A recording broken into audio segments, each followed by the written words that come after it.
What's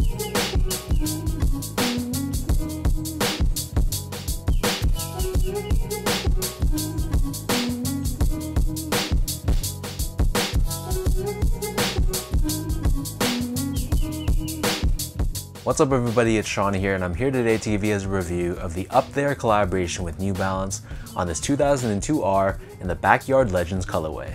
Today's video is brought to you by Heffelux. Heffelux is my all-time favorite sneaker insoles, and they sell eTPU insoles, which essentially is the same material you'll find in Adidas Boost. So if you're looking to add some additional comfort inside your shoes, be sure to check out their website, which I've linked down below in the description box. You'll see they sell a variety of different insoles, so depending on the type of insole density and the cushioning setup you're looking for, you're going to find there's a suitable pair for anyone. So I've been a paying customer of Heffelux for years now, and to me, I personally find them to be very comfortable. So if you guys want to check them out and try a pair for yourself, be sure to use the code SEANGO at checkout and get 15% off your entire purchase. So this is the very first collaboration between Australian-based sneaker boutique Up There with New Balance. So Up There is based out of Melbourne, Australia, and they've been proud supporters of New Balance for years now, but this is their very first collaboration.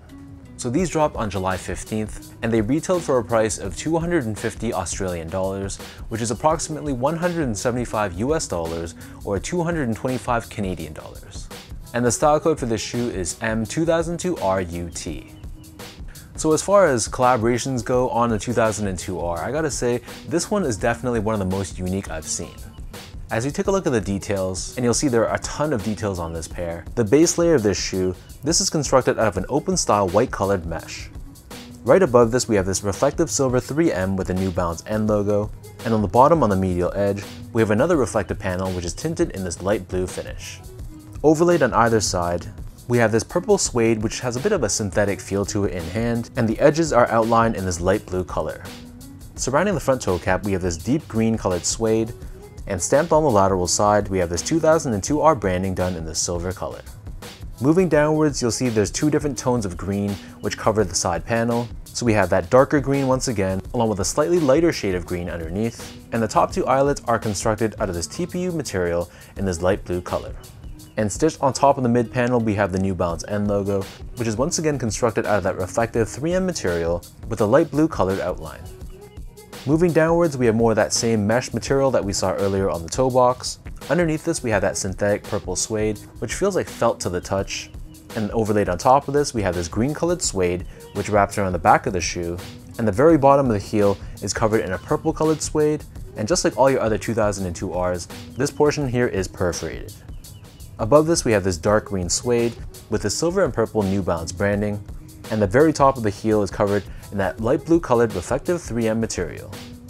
For the laces, so this was a very interesting take, but the default or standard lace these come with are these crinkle style white colored laces, which is supposed to be inspired by lace styles from the 2000s.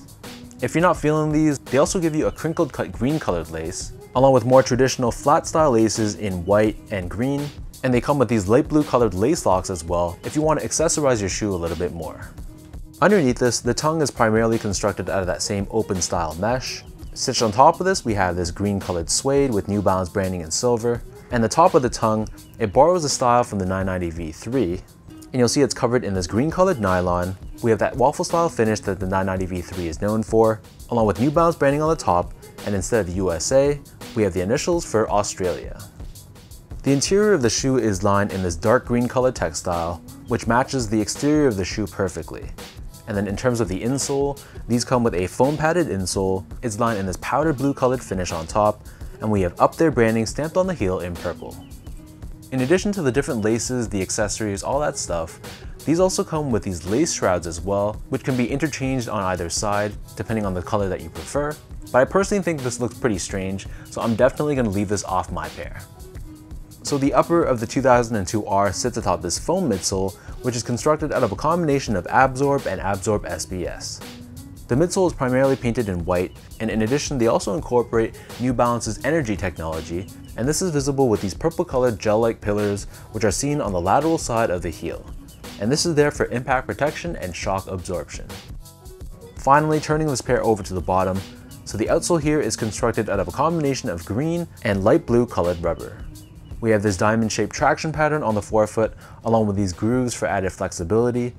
and underneath this we have the silver colored torsion bar, which is what New Balance calls their stability web technology, and this is there to give you additional torsional rigidity and mid-foot support.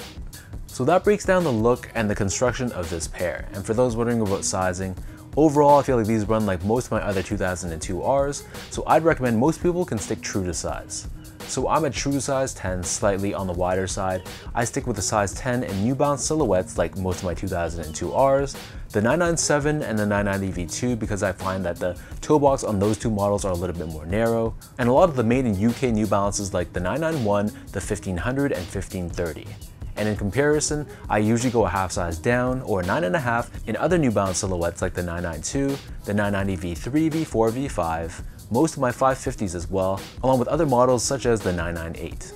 Moving on to the comfort on this pair, so my initial thought when I tried these on were that these definitely feel noticeably lighter compared to other 2002Rs that I've worn. Obviously because of this mesh, it makes this pair very breathable and very lightweight, and you can really tell the instant that you put these on feet.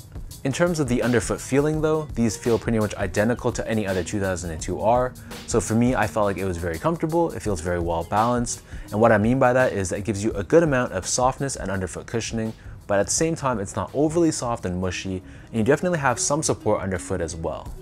One little thing I noticed though that kind of irritated me was that I think because this mesh material on the upper is so thin, I could feel the overlays on the side of the shoe. And I don't know if that's because my feet are a little bit wider, but specifically on these side panels right here where the suede is stitched onto the mesh, it was irritating my feet a little bit.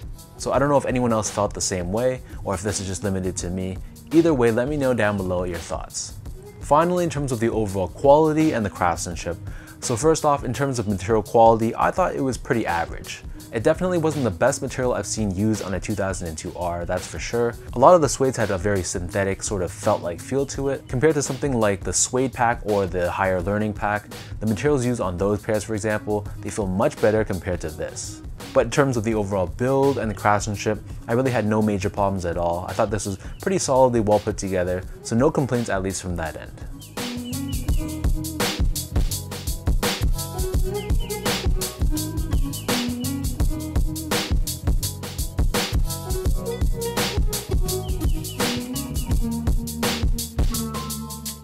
So with all that out of the way now, let me lace these up and I'll show you guys how these look on feet.